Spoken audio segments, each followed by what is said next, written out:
Thank you, Madam Deputy Speaker. I agree with the Home Secretary. She's right to highlight that 2023 was a year of shame for a government that had repeatedly promised net migration of tens of thousands a year, not nearly a million. Perhaps they'll never be forgiven for it. But if I also look at 2023, I see that asylum claims were 84,000 people.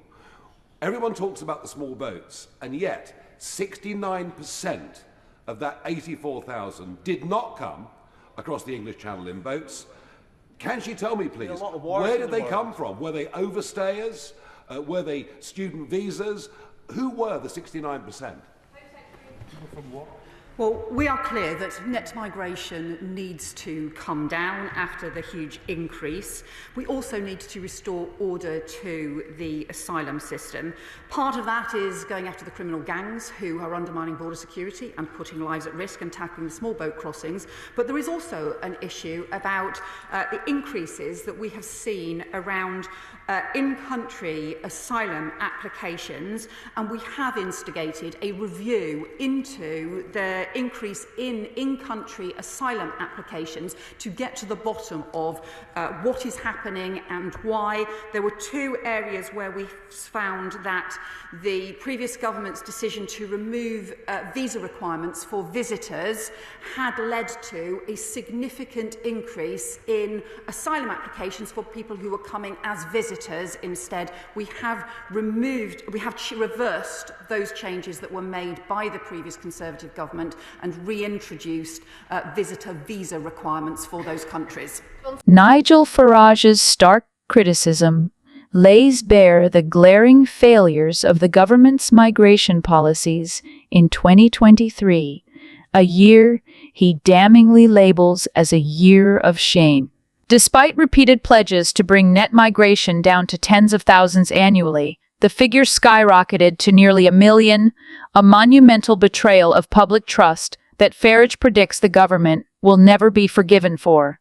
Adding to this dismal picture, he exposes an unsettling reality.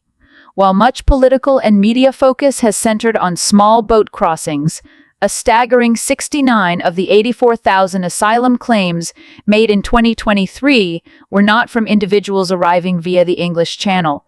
This raises pressing questions about the origins of these migrants, with Farage demanding answers about whether they overstayed visas, exploited student visa routes, or entered through other means, a gap in border control that the government appears unable or unwilling to address.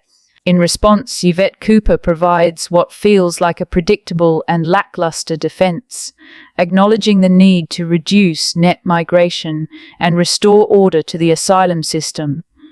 However, her reliance on vague commitments to go after criminal gangs and conduct reviews of rising in-country asylum applications rings hollow in the face of such glaring systemic failings. While she notes that some increases were linked to the previous Conservative government's removal of visa requirements for certain countries, her solution, a reversal of those changes, feels reactive and insufficient, offering little assurance that the underlying issues are being tackled with the urgency they demand. This exchange exemplifies a broader pattern of incompetence and inertia, with political leaders recycling rhetoric while the migration system spirals further out of control. The government's repeated missteps and inability to deliver on promises not only undermine public confidence, but also deepen the perception that it lacks both the vision and the will to address the migration crisis effectively. Farage's pointed critique resonates with a growing segment of the population, disillusioned by a government that seems more adept at excuses than solutions. Let's move on to the next news. Nigel Farage. Thank you, Mr. Speaker.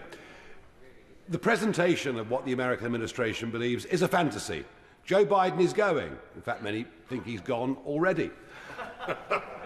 I have been contacted by very senior officials and advisors from the incoming Republican administration, and every single one of them is appalled at this deal. They know the leasehold agreement will not survive, just as the deal with China over Hong Kong didn't survive. Hasn't the time come for the government to admit this is a rotten deal for the UK, a rotten deal for America, and an even worse deal for the Chagossians? And if you care so much about the sovereignty of the Falklands being in the hands of the Falkland Islanders, why not have a referendum of the Chagossians and ask them to settle who should have sovereignty over those islands?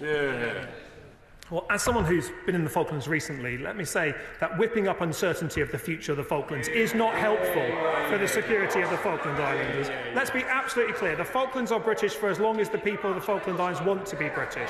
When it comes to this deal, I'm certain that when the detail of the deal has been put before this House and before our US friends and other allies, they will see that the deal secures not only the future of the UK-US base, something that is not the case until this deal was signed, but secures it well into the next century, where he and I will no longer be in this place, but the UK-US base will be on Diego Garcia, still operating, securing our national interests.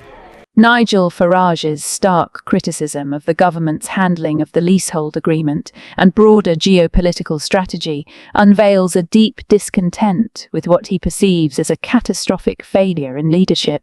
Farage's pointed remarks about the Biden administration's dwindling credibility and the incoming Republican administration's condemnation of the deal highlight the growing disillusionment among key international stakeholders.